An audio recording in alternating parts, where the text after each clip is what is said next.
everyone who is joining, thank you and welcome to our KatKin and ProtectaPet live today. I am joined by the lovely Jade, who is one of ProtectaPet's garden designers and also a animal behavior graduate. Jade, is that right? Yes, that's right. Yes, I've got a degree in animal behavior. Yes. Amazing. So today what we're going to do is talk about how to keep our cats safe in outdoor spaces. It's getting cold, it's getting dark out there. So Jade, thank you so much for joining us. We've got a few questions that have come through that we'll ask. And then also anyone who is in the chat, please feel free to pop questions to us and we'll tackle them as we go along. Awesome. Jade, so if you could tell us a little bit about what you do at ProtectaPet, and also I'm personally quite interested in terms of how your animal behavior graduate degree plays into what you do. Yeah. Okay, so I'm obviously the principal garden design consultant. So essentially my role is to support gardeners and those who are looking to secure their garden to find the best way possible to do that. So I support them throughout the whole process, and of course I support them afterwards as well. If anyone's got any questions about cat behavior, or they're particularly struggling with something, I get those questions as well. So I'm always happy to help and support anyone through anything really. So it's a degree that in this job that I was quite surprised, but it's come very, very much in handy. It's very, very useful. No, that's amazing. And Jade, also maybe a little bit for people who aren't familiar with ProtectaPet, what you guys do and what your aims are. Yeah, okay. So I mean, ProtectaPet itself was founded when Simon and Eve sadly lost their cat Lola to a road traffic accident back in 2009. So off the bat of that, they wanted to come up with a solution that would keep cats secure in the garden, but we still wanted to give them outdoor space safely, which I think is quite unusual and not necessarily well known. So essentially the business was founded from there, and so essentially we can secure gardens of any size, any complexity, and we also do cat enclosures, catios, so essentially cats can have outdoor space but safely.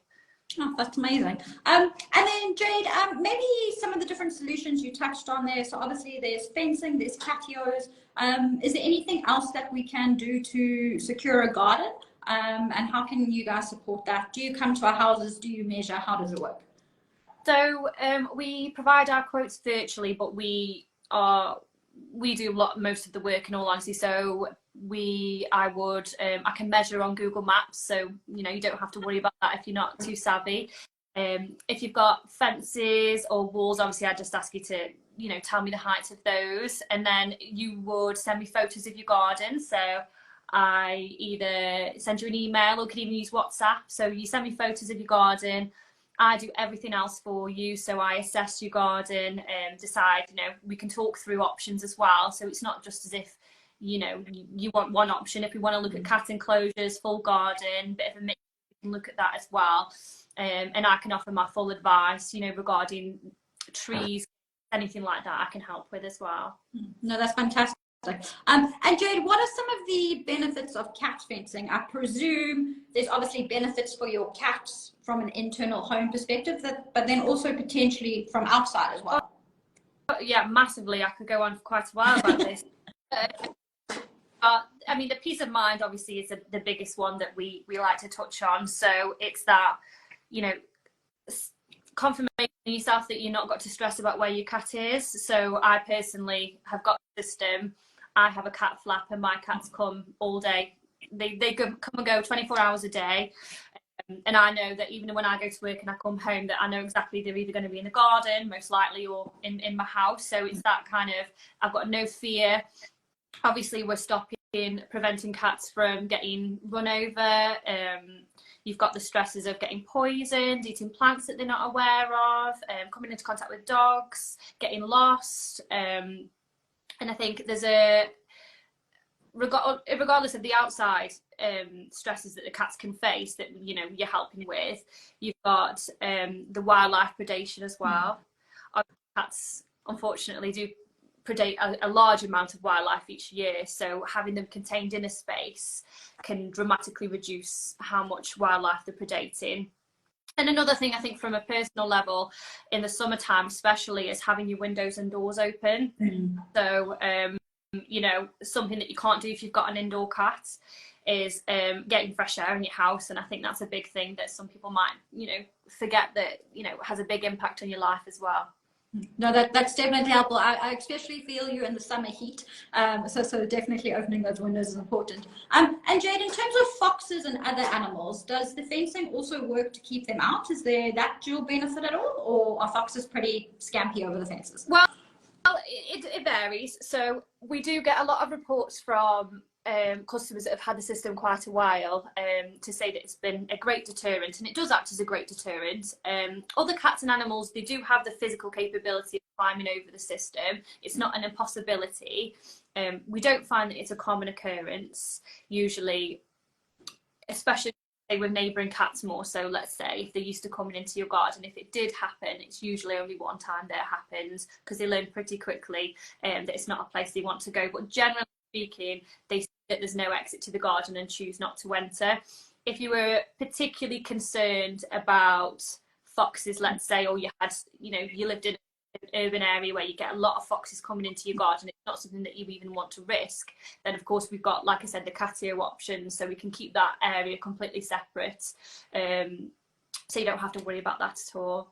No, that's great. And I also think it would help with neighboring cats as well, not only foxes. So that's great to know. Jade, you touched a little bit on a catio there. So obviously everyone's cats are different. So Columbus, one of my cats, he's very much an explorer. He likes his 4 feet off the ground. He'll climb a tree, etc. Kiki, very much more indoor, even though they can both use the cat flap. She likes to keep her little feet on the ground. How do I know what solution is right? Because you spoke a little bit about Google, mapping out walls, etc. Are there any specific cat personalities that you take into account as well? Well, I think when we have initial inquiry with yourself, for example, we would discuss kind of what it is that you ideally want from the system.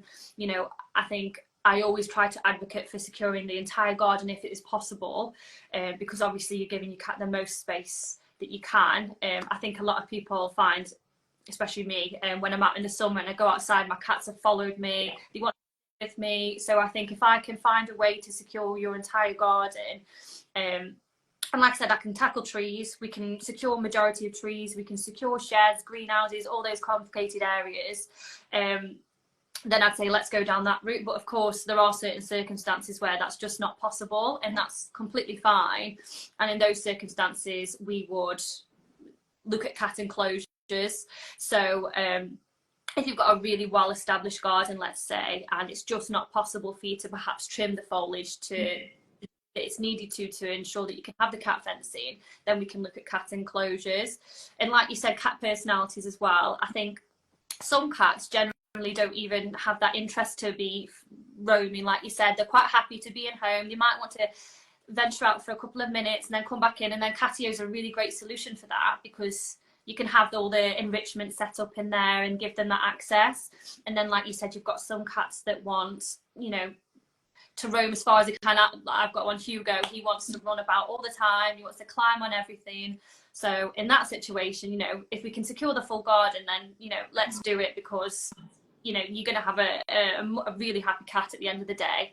I don't think I ever see my cat with his tail down. It's up constant, happy boy. So, you know, it does make a big difference. No, definitely. I think being able to give them that enrichment inside as well as safely outside is a big plus if you do have a garden space, a balcony. I also presume catios can be installed on balconies. There's ways around that. So not only is it about garden security, but potentially balconies as well. Yeah, so the balconies is definitely something that we're really interested in tackling.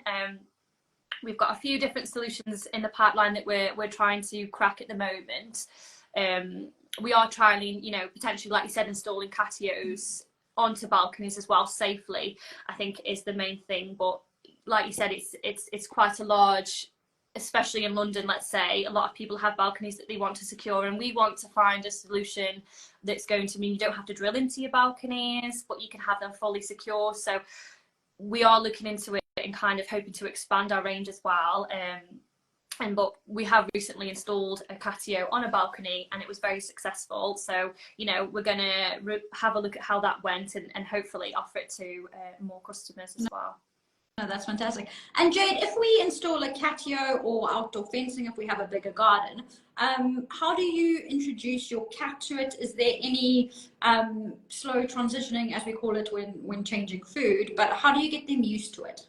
So I think, like we touched on before, in terms of cat personalities, it varies. So I would always say, regardless of whether you've had a catio, like you said, or a full garden security system, I would, you know, come out with the cats, bring them outside with you, or at least, I mean, if they want to shoot out, go outside with them, you know, see how they get used to the system.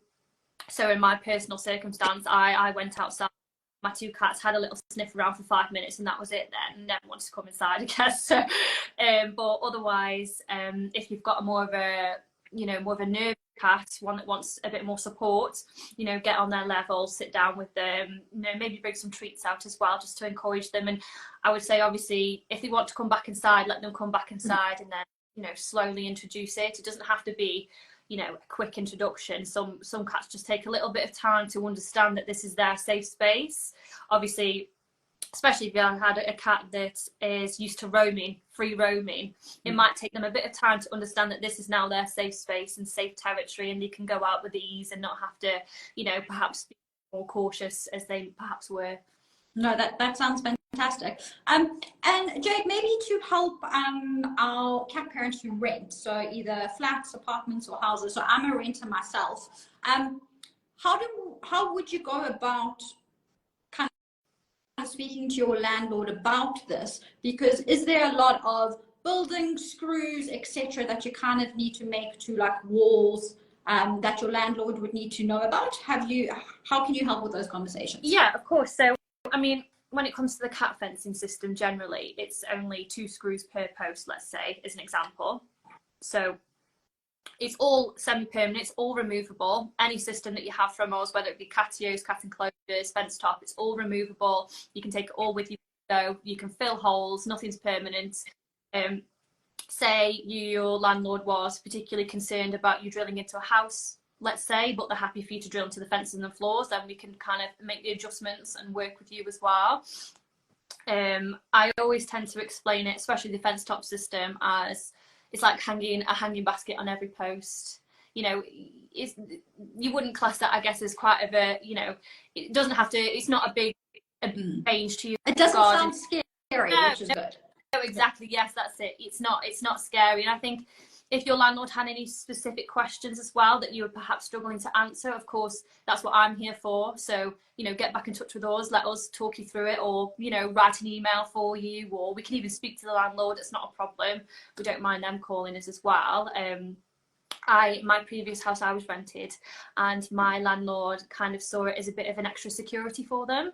So so I did them, and they were like, oh yeah, it looks like it's, you know, it's providing extra security for you as well. So it was kind of like a safety thing. So they had no problem at all. And when I moved out, of course, I did, you know, I removed it and brought it with me, and there was no problem at all. No, so I actually never knew that, which is really interesting. I thought it was more of a permanent solution. So as a renter myself, that's actually great to know. I can install it, and then when I move next, I can take it along with me as well. And then, as you say, quickly fill some holes in the fence post or the wall, and then off you go, which is great. Awesome. And then Jade, leaning maybe into your cat behavior expertise. So we've got a cat safe garden, we've got our catio, which is nice and safe, we've secured our balconies. Obviously for cats and cat parents, we're coming up to Halloween, we're coming up to a lot of festive celebrations in November, December. How would you go about making sure that cats are safe during this time and actually feel safe at home and secure? There's lots of things that you can do. So I always find, especially like you said, with the fireworks coming up as well, people knocking on your door. I think the good thing is, well, obviously when it starts to get dark as well, make sure your blinds, your curtains are closed. Make sure you've got some nice warm lighting on. So if you did have fireworks, it's not going to be flashing in your room as well.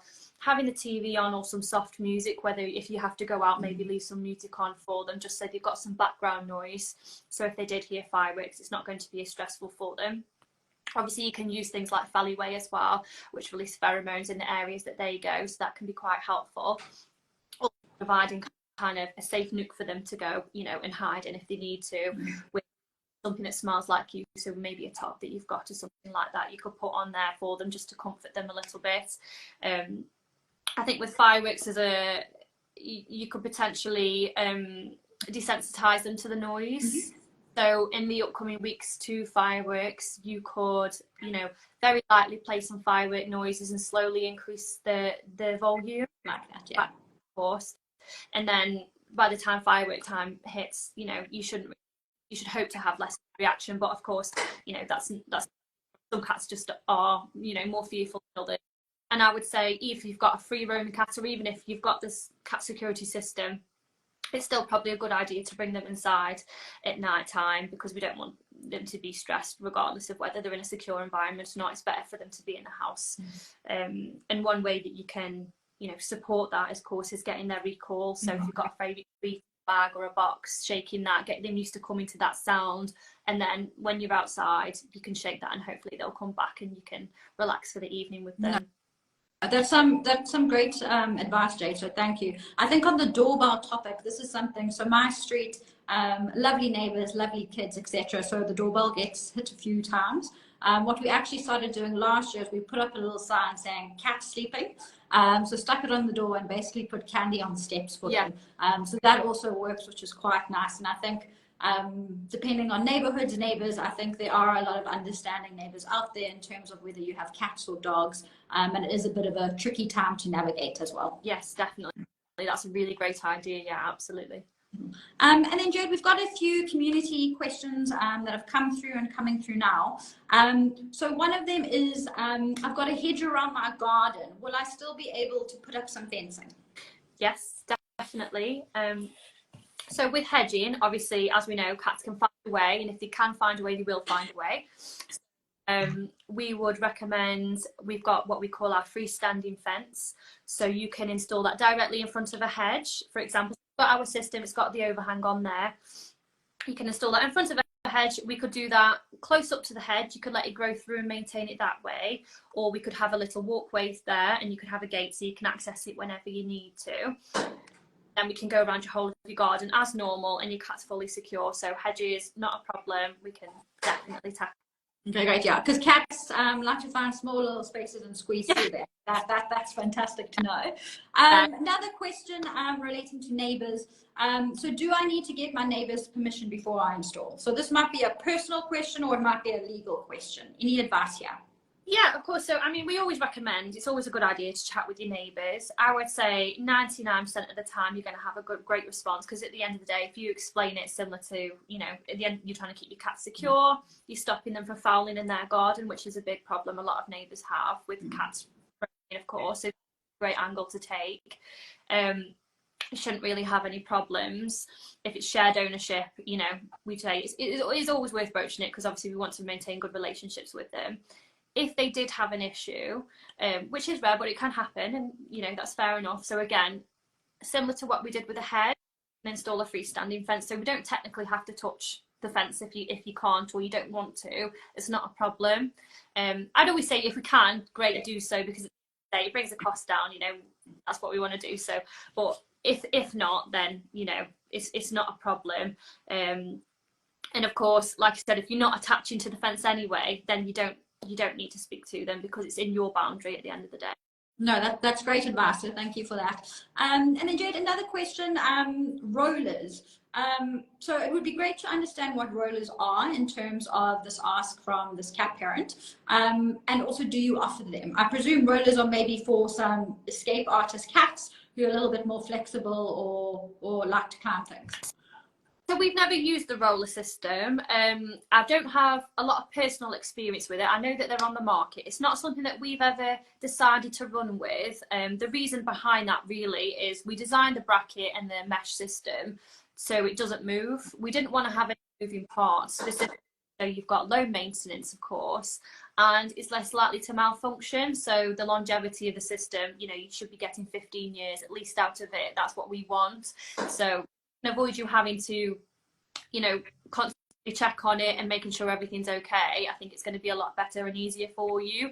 So for that reason, that's not something that we've explored as a company.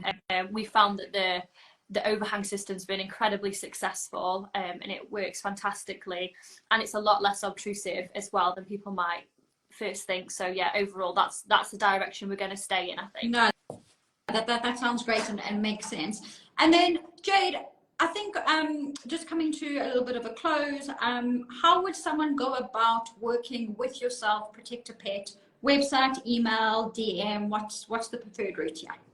Anyway, so you can call me, you can WhatsApp me, you can send an inquiry form on our website, and we've got our email address on our website. Send us an email. I've got Facebook Messenger if you want to talk to me that way. And there's lots of different ways to get in touch with me. I'm happy with any. At the end of the day, if you just give me your phone number, it'd be great. My preference is having a chat with you.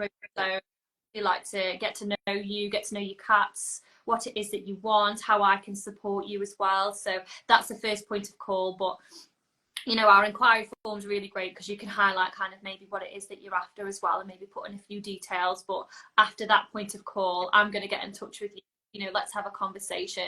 I'll talk you through the whole process. So, you know, overall, it's really, really easy, and we're really open. Right.